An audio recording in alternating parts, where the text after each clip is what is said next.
Okay. Good afternoon to all. So let's be going to start in Unit 3, Engineering Seismology. So we know the Earth and also inner surfaces of Earth. So first we will going to see in the surfaces of Earth. The Earth consists of 4 layers. One is inner core, outer core, mantle and crust. The sizes are, the inner core is 1290 km, outer core is 2200 km, mantle thickness is 2900 km and the crust is 5 to 40 km. So these are various thickness and the shape of the inner cores. The inner core consists of solid and heavy metals and the crust consists of light materials. For example of inner core is nickel and iron, and the crust consists of basalts and granites.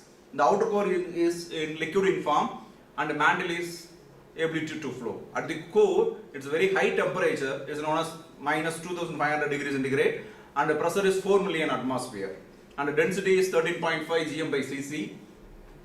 Second one is the plate tectonic. The convective flow of mantle material causes the crust and some portion of mantle to slide hot molten outer core. These pieces is known as tectonic plate. In our world, totally 7 major tectonic plates are available. So one is Eurasian plate, Indo-Australian plate, Pacific plate, North American plate, South American plate, African plate and the Antarctic plate.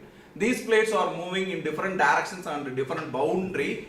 Based on this concept, there are 3 types of boundaries. One is convergent boundary, divergent boundary and transform boundaries.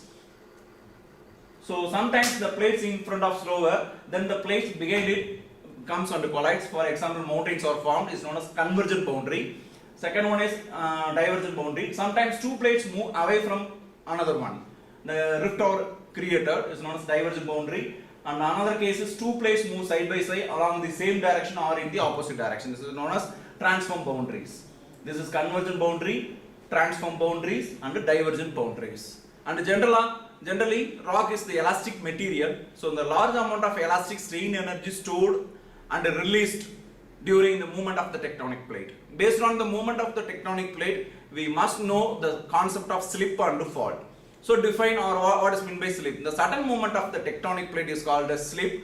Sudden movement of tectonic plate is called as slip. When the fault rupture, where slip will start is known as earthquake. It's very important definitions. Where the fault rupture, when slip will start is known as earthquake. Based on this earthquake, there are 2 types of earthquake. One is interplate earthquake, another one is intraplate earthquake. One is interplate, another one is intraplate. So most of the earthquake will occur along the boundary of the tectonic plate is known as interplate earthquake. Within the boundary of the tectonic plate is known as intraplate earthquake. So based on interplate earthquake and intraplate earthquake, the concept of elastic rebound theory. The sudden slip at the fault causes earthquake. A violent shaking of the earth during which large amount of elastic strain energy spread out through the earth layers. And after the earth is over, the process of strain build-up has modified interface between the tectonic plates all over again. So the earth scientist is known as the elastic rebound theory. And the second one is seismic waves. So the large amount of elastic strain energy due to release in the movement of the tectonic plate, these type of elastic strain energy travel through the earth surface. So these elastic strain energy, the another name is seismic waves. There are 2 types of seismic waves. One is body wave, another one is surface waves.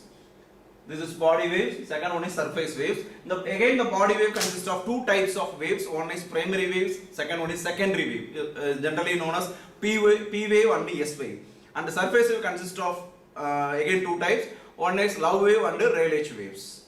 This is love wave and Rayleigh wave. And body wave consists of primary wave and secondary waves.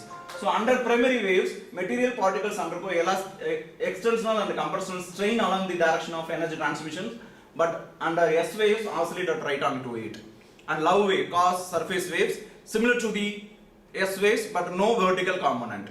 And the Rayleigh waves make a material particle oscillate in the elliptic path in the vertical plane. And a measuring instrument, the instrument name is seismograph. Seismograph. There are 3 types of seismographs are available. One is sensor, recorder and timer. So in this figure, the sensor is support, string, magnet and pendulum bob is known as sensor, and the recorder is known as chart paper and the pen is known as recorder, and the timer is known as the rotating drum is known as generally we know RPM. There are 2 types of seismic waves. In horizontal motions, the string is replaced as wire or spring in vertical motions. And the second one is focus and epicenter. When the fault rupture where slip is start is known as focus.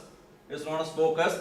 This focus, the vertically above the surface of the earth is known as epicenter. The distance of focus and the epicenter is known as focal depth. Generally, the focal depth is less than 40 kilometer.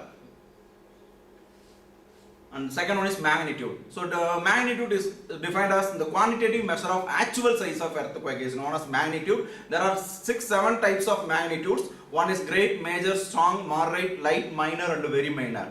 The sizes are, the great is 8 and higher, and the major is 7 to 7.9, strong 6 to 6.9, moderate 5 to 5.9, light 4 to 4.9, minor 3 to 3.9, and very minor is less than 3. And the intensity is known as qualitative measure of actual shaking at the location during an earthquake is known as intensity. There are two types of intensities there. One is MMI scale, another one is MSK scales.